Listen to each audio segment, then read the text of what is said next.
Hey, good morning, everybody. It is Thursday.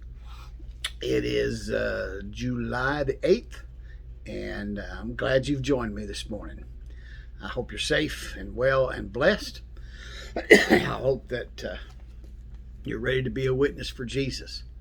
And whether you're watching this in the morning or afternoon or evening, be sure and share it, and so we can reach more people through this devotion. I want to read to you from the Gospel according to St. John this morning. This is John chapter 16. I'm going to begin with verse 25. And this is Jesus talking. Though I've been speaking figuratively, a time is coming when I will no longer use this kind of language, but will tell you plainly about my Father. In that day you will ask in my name. I am not saying that I will ask the Father on your behalf. No, the Father himself loves you, and because you have loved me and have believed that I came from God, I came from the Father and entered the world. Now I am leaving the world and going back to the Father. And then the disciples said, Now you're speaking clearly and without figures of speech. Now we can see that you know all things and that you do not even need to have anyone ask you questions. This makes us believe that you came from God. You believe at last, Jesus answered. But a time is coming, and has come, when you will be scattered, each to his own home. You will leave me all alone. Yet I am not alone, for my Father is with me. I have told you these things, so that in me you may have peace. In this world you will have trouble, but take heart. I have overcome the world. Excuse me. This is the Word of God for the people of God. Thanks be to God. I love that last little verse, that 16:23. It's one of my favorites. Where Jesus says, "In this world you will have trouble." And you will. There's no doubt about it. We all have them. Seems like every day. You will have trouble, but Jesus says, "Take heart, for I have overcome the world."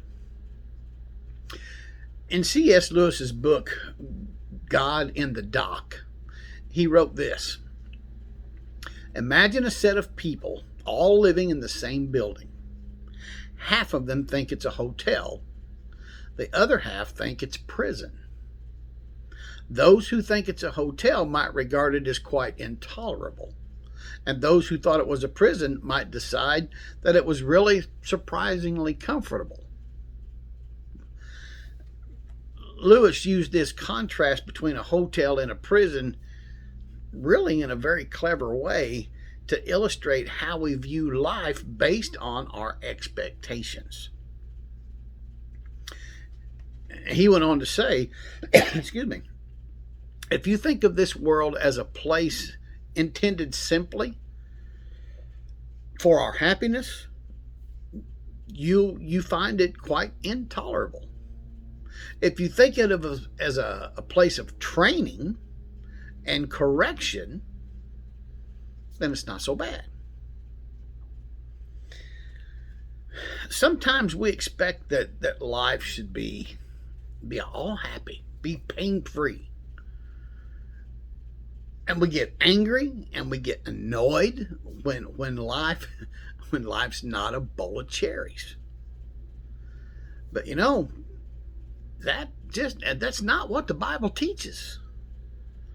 For the believer, this world is a place of spiritual development through both good times and bad times.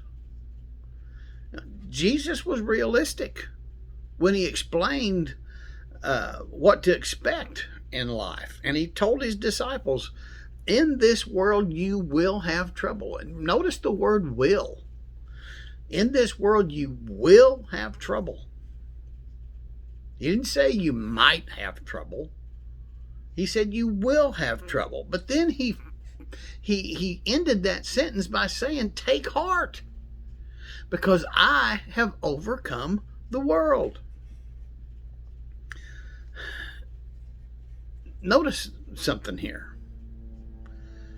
He says in this world. Remember, he was here on earth when he said this. In this world, you will have trouble. In this world. So understand what that means.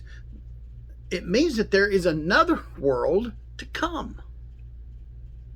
There's another place for which we Christians are being prepared. And in that world, there is no trouble. There is no pain. There is no sorrow. There are no tears. There is no death. And there is no sin. Heaven. Heaven is going to be awesome. But for now, here in this world, we face trials of all different kinds, so that the genuineness of our faith may prove itself worthy at the revelation of Christ. So in facing life's blessings and its bruises, its ups and its downs, we can have that inner peace that God is orchestrating events according to his sovereign plan. Christ, his presence in our lives, enable us to take heart because he's overcome the world. We take heart. We can be of good cheer, even rejoice, even in the midst of sorrow and pain. Heaven's coming, and it's gonna be awesome. I'm Pastor Mark. Love you guys. Be safe, be well, be blessed, be strong. Go do something for Jesus. See you tomorrow.